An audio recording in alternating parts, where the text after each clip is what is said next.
शरद पवारांच्या राष्ट्रवादीचे नेते जयंत पाटील हे भाजपात जाणार असल्याची चर्चा गेल्या कित्येक दिवसांपासून सुरू आहे। जयंत पाटील यांच्या भाजप प्रवेशाबद्दल तुम्हीच खुलासा करा अशी विनंती सांगली ग्रामीण जिल्हाध्यक्ष सम्राट महाडिक यांनी मुख्यमंत्री फडणवीस यांना उरुण ईश्वरपूर मधल्या सभेमध्ये केली।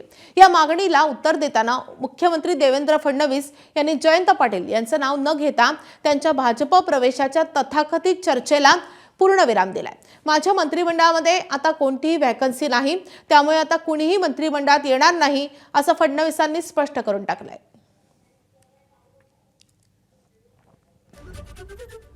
आता कुठलीच वॅकन्सी नाही आहे, कुठलीच जागा माझ्याकडे आता नाही आहे।